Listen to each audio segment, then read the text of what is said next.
Y digamos, ¿cómo crees que podría explicarse en cierta forma que en nuestro país la palabra pues, izquierda política de una o para muchas personas de una se relacione directamente con temas como socialismo y comunismo, o sea, digamos, porque no es tan fácil que como colombianos tengamos esta perspectiva como más amplia de lo que significa hablar pues tanto de izquierda política como de centro y de derecha.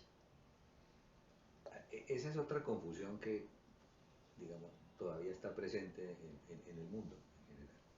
Digamos, comunismo, socialismo, capitalismo, se suelen colocar como contrapuestos el uno del otro. Aquí hay que tener varios referentes.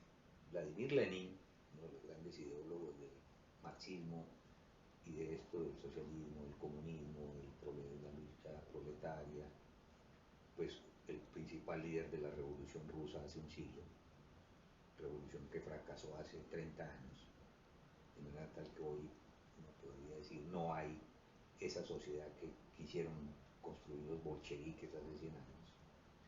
Pero los elementos aquí son, cuando Lenin lidera esa revolución, se establecen unas pautas donde se dice venimos del feudalismo, de un comunismo primitivo, transitamos hacia un capitalismo muy débil en algunas partes, pero hacia un capitalismo, y lo que Lenin, los bolcheviques y buena parte de la humanidad empieza ahora a decir es que la posibilidad de que la humanidad entre en paz, en equidad, eso que hoy en día se llama progresismo, es dar el salto hacia el comunismo.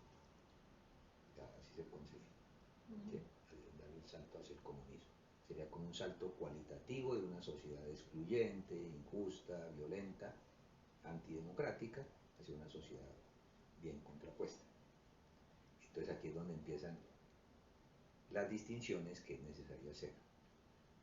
Lo primero que a mí me parece es que comunismo en sentido estricto existió hace mucho tiempo, cuando la humanidad vivía en lo que uno podría llamar comunas, tribus, clanes, organizaciones comunitarias en pequeña escala que podían darse condiciones de vida hacia sí mismas, no necesariamente en relación a los demás, que la hacían más igualitaria, aunque muchas veces hay autoritarismos, por ejemplo, del hombre hacia la mujer, por ejemplo, había jerarquías de todas formas, es decir, no eran sociedades del todo igualitarias, pero digamos eran sociedades más pequeñas que podían permitirse que no hubiese hambre, por ejemplo, o que puedan protegerse de eventuales agresiones externas. Ese comunismo primitivo del cual hicieron parte, por ejemplo, los primeros católicos, los primeros cristianos, incluso los primeros musulmanes, eso yo hoy en día lo veo difícil que se dé.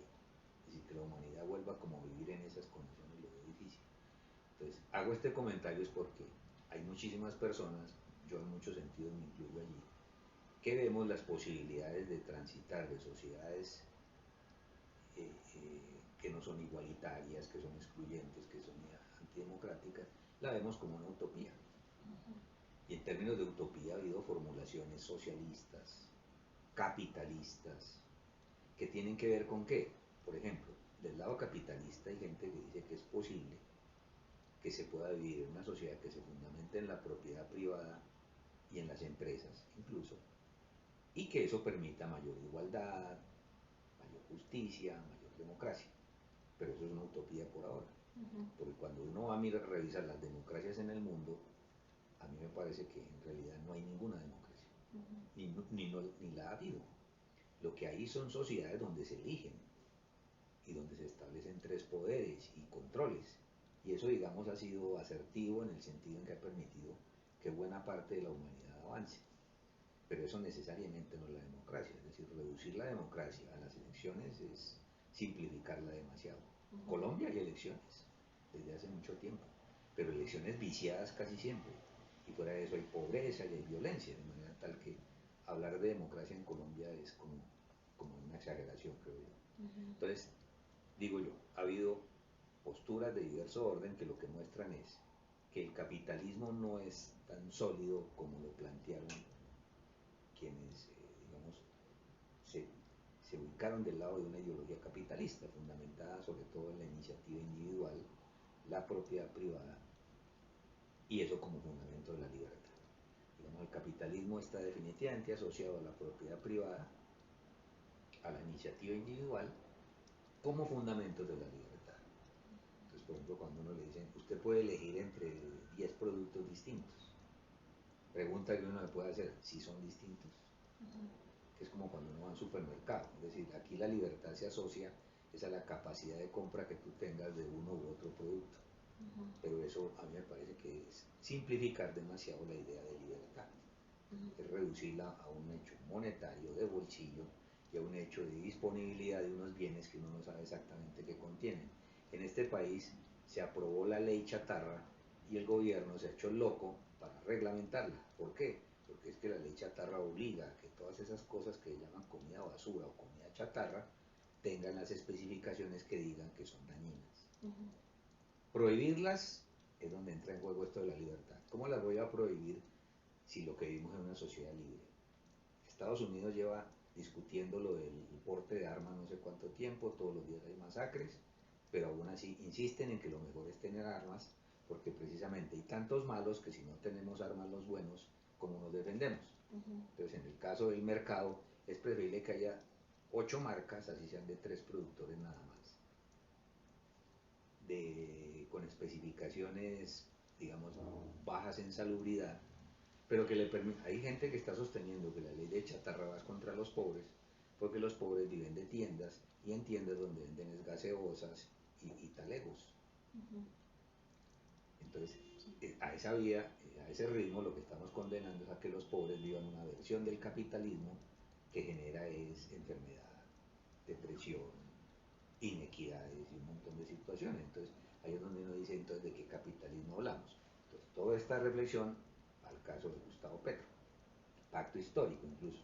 Es bueno, a mí me parece que es bueno ir despersonalizando. Petro y Francia son como los líderes, pero el pacto y el Frente Amplio, del cual yo me siento parte, es una propuesta muchísimo más abierta. Tan es así que mucha gente se puede ir acercando, no necesariamente a Petro como persona, pero sí a una idea global de pacto y de frente. ¿En qué sentido? Si se mira con detalle la propuesta de Gustavo Petro, que es recogida de posiciones económicas, ideológicas diferenciadas, no necesariamente marxistas, por ejemplo, que es lo que muchos creen, que por eso Petro es socialista y comunista y de izquierda. La propuesta de Petro, él la resume en algo que puede ser muy simple, pero que me parece que ilustra. Él dice, Colombia es sobre todo un país feudal. Y dice, Colombia es sobre todo un país feudal cuando uno mira la tierra. Cada vez hay más terratenientes con montones de tierra que no cultivan, sino en el mejor de los casos lo dedican a ganado o a condominios recreacionales o a palma africana, cultivos industriales, pero no a comida. Colombia dejó de ser un país productor de comida a ser un país importador de comida, y cada vez comemos más mal y menos. Todo el mundo, y hay unos que no comen, pidiendo comer. Entonces, ¿qué es lo que hay que hacer en ese caso? Dar el salto en ese aspecto de la agricultura, de un feudalismo que es terrible, a un capitalismo en la agricultura. ¿Qué significa un capitalismo en la agricultura? Que haya muchos propietarios de la tierra produciendo la tierra. ¿Quiénes son esos propietarios de la tierra produciendo la tierra? Campesinos. Pero campesinos que producen con arados y a mano y en condiciones terribles, no. Campesinos que puedan aprovechar su tierra, así sea un pequeño lote, y producir. Puede ser para sí mismo, pero también en función de mejorar su calidad de vida, poder comercializar sus productos, y pues uno puede viajar por Colombia donde quiera y ver que la figura del campesinado se mueve entre el campesinado más pobre, entre lo pobre, que se la pasa yendo de aquí a allá, que no tiene tierra, y un campesinado terrateniente, que se la pasa, digamos, haciendo usufructo de la tierra en funciones de la especulación, no exactamente de la producción. Entonces, la idea de Gustavo Petro va encaminada a que si ese feudalismo que prima hoy en la agricultura se vuelva un capitalismo agrario, que a su vez vaya ligando con otros sectores del capital, la industria, el turismo, los servicios, el crédito, pero que tiene una característica, que es independiente de si se piensa esto como socialismo o capitalismo, es decir, que es lo que tiene que ver también con el progresismo, es decir, estas tesis progresistas lo que dicen es que el fundamento de la vida lo tienes el saber. el conocimiento, más que la información. Es decir, seremos las mujeres, los hombres, la población gay, los indígenas, los afros, los africanos, los asiáticos, en la medida en que podamos fortalecer nuestro propio saber. Y al fortalecer nuestro propio saber podemos buscar mucha más autonomía, mejorar las economías, las relaciones y internas y con el mundo. Eso es capitalismo, es socialismo. Para algunos es socialismo, por ejemplo. Es la idea de socialismo, donde hay propiedad privada, pero hay relaciones solidarias. Para otros es capitalismo, porque prima la propiedad de las personas y su propia iniciativa. Para otros es comunismo, ahí sí ya la confusión empieza, por lo que te decía. Porque el comunismo sí significa ideas comunes, es una idea de sociedad mucho más homogénea. En cambio, el capitalismo y el socialismo generan, y el mismo progresismo generan ideas de diversidad, de amplitud, de diferenciaciones. Entonces, el meollo del asunto está en qué haces tú con esas diferenciaciones. Para el capitalismo monopólico, que es el que hoy en día prima, lo fundamental son los intereses de los más ricos, y cada vez más ricos, independiente de si hay pobres y cada vez más pobres. Una propuesta socialista, en cambio, se inscribe en una idea más donde no necesariamente es que deje de haber ricos, pero donde no haya pobreza, por ejemplo, donde haya más cercanía, donde haya más clase media, pues para decirlo de otra manera, es decir, donde haya más equidad, donde no haya tanta concentración de los medios de producción, de la riqueza, de la tierra, del capital, del crédito. China, para entrar en esta suerte digamos, de discusiones. China comunista, China no es comunista. China creo que es de esos países que dio un salto del feudalismo al capitalismo en una versión estatista liderada por Mao Zedong, siguiendo la ideología de Stalin, o sea, donde supuestamente se impuso fue un comunismo. Invitaría, yo no he ido a China, de pronto quisiera ir algún día, pero invitaría a que la gente viera hoy China y respondiera, ¿China es socialista, comunista o qué es? Y hoy en día muchísimas personas que insultan a Petro y lo acusan de comunista, al mismo tiempo yo estoy seguro que se sorprenden con la manera como China en 40 años dejó de ser un país grande y poblado pero pobre a un país poderoso. Tan poderoso que hoy en día tiene en jaque la economía mundial. ¿Por qué? Porque está obligando a cambios en las relaciones económicas en el mundo, a los mismísimos Estados Unidos que se consideraban intocables.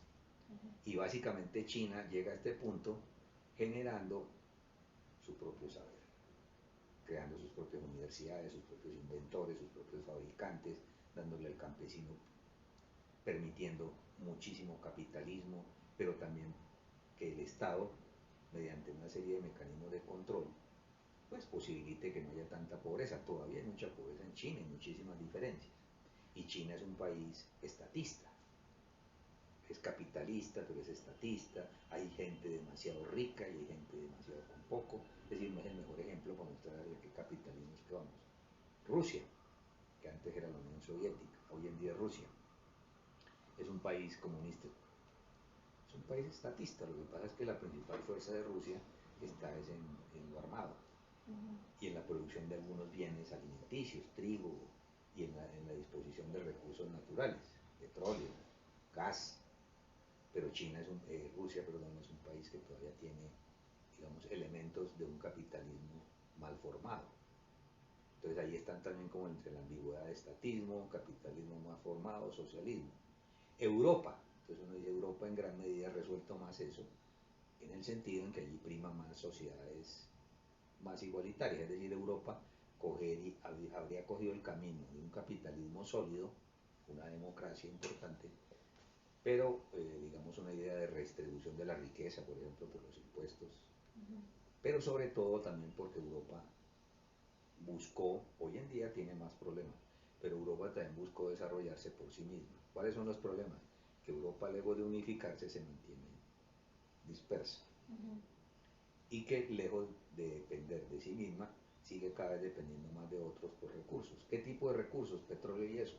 Por ejemplo, Europa, sabiendo que no tenía tanto petróleo, tanto gas, tantas energías de esas fósiles que llaman, debió haberse metido a la tarea de energías alternativas, de energías sustitutas, cosas de esas han hecho, pero en Europa sigue siendo dependiente. Es una muestra más de cómo si no adoptan una línea de independencia del petróleo, del carbón, de las economías fósiles, Europa también va a entrar en una crisis terrible, que de hecho ya está.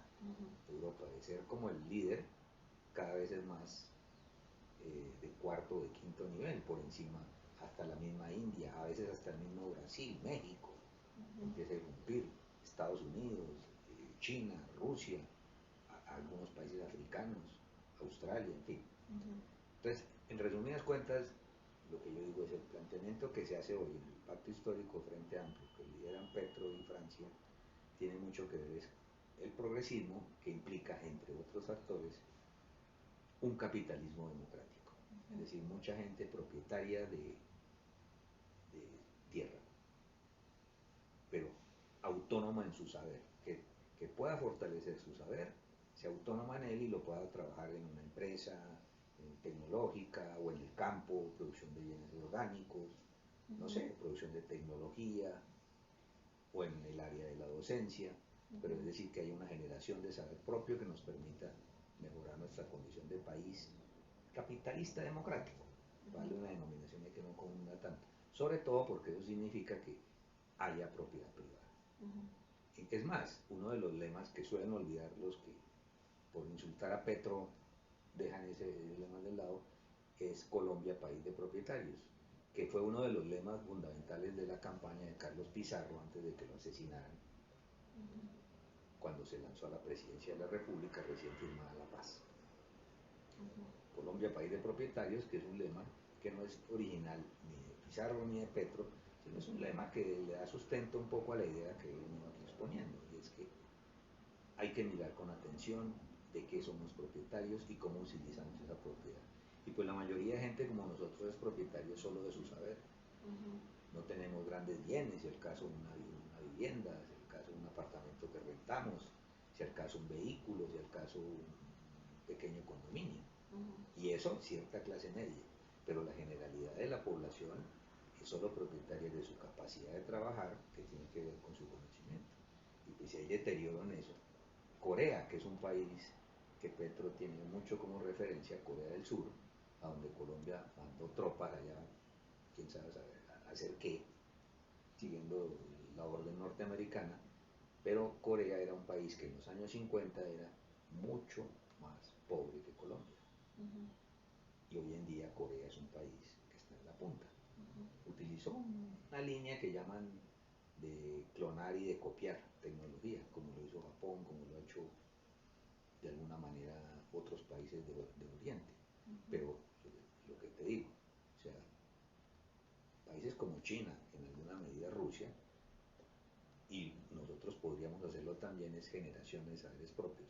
En Colombia hasta hace unos muchos años había Instituto de Asuntos Nucleares, Instituto Nacional de Salud, donde se producían vacunas, se investigaba, Instituto de Agricultura, es decir, para investigaciones agronómicas, generación de semillas, mejoramiento del cultivo, de la producción en la tierra.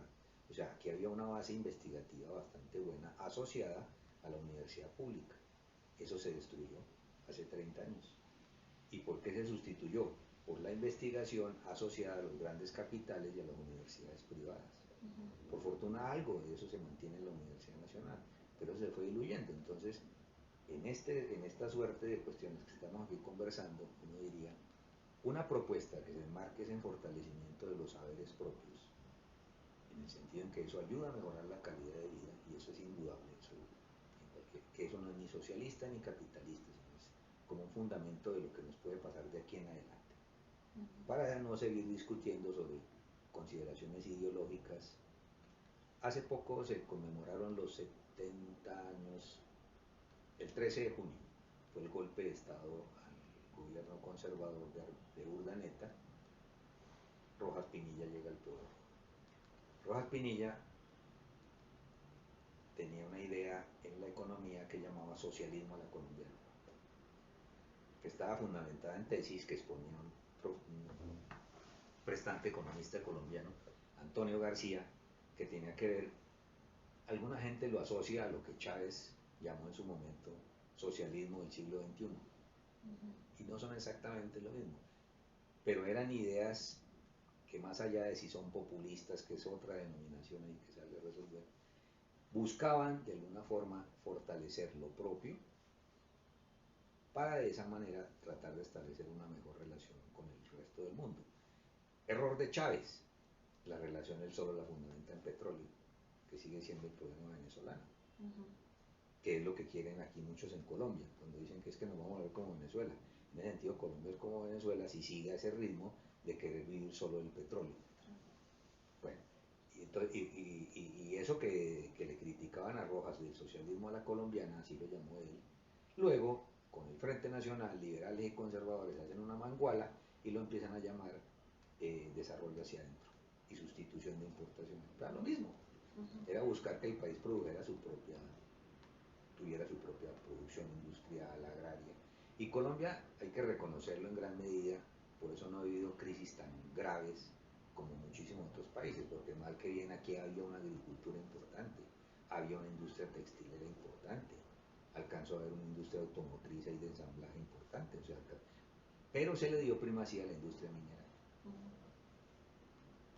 que la minería es de lo más terrible que hay, pues destruye el planeta, genera poquísimo trabajo y eso sí grandísimas rentas a los dueños, no de los recursos, porque los dueños de los recursos siempre seguiremos siendo nosotros, el Estado colombiano, digamos así, pero a los dueños de las empresas que explotan recursos que les damos en concesión y fuera de eso pagan impuestos mínimos. Ujú. Entonces, esos elementos, repito, me permiten a mí decir que lo que se inscribe en el pacto histórico y el Frente Amplio tiene que ver con una idea progresista que ante todo tiene como uno de sus grandes fundamentos fortalecimiento de saberes propios, individuales, colectivos, en función de calidad de vida, menos pobreza o cero pobreza, cero hambre, definitivamente. Lo primero que hay que corregir es el hambre, lo segundo será la pobreza, porque la pobreza tiene otras consideraciones más allá del hambre. Pero si no se actúa sobre el hambre, Lula en Brasil fue, lo han intentado destruir muchísimos grandes ricos y que lo tildan de comunista y todo eso, porque el programa bandera de Lula se llamó Hambre Cero. Ujú. Hambre Cero. Y lograron en Brasil, que es un país poderoso, en poco tiempo superar muchísimo eso del hambre. Aquí se hizo, lo empezó Luis Eduardo Garzón, incluso con los comedores comunitarios, lo siguió el mismísimo Samuel Moreno, Gustavo Petro, y eso fue decayendo. Ujú. ¿Por qué? Porque ahí hay una idea de si hay hambre, lo demás tiende a ser endeble. Ujú. Tú tienes que actuar sobre el hambre. Por eso el programa implica que ganar la presidencia Petro, lo primero que hay no es conmoción interior como propone ese señor Hernández, no, emergencia económica en el sentido de un plan de alivio del hambre, Del hambre. que eso se puede hacer inmediatamente. Compra de cosechas, distribución de alimentos, Ujú. casa por casa. Si aquí hubo un instituto que se llama IDEMA, que hacía Ujú. eso, y lo acabaron por darle fortalecimiento a los empresarios privados que acaparan, especulan. Ujú.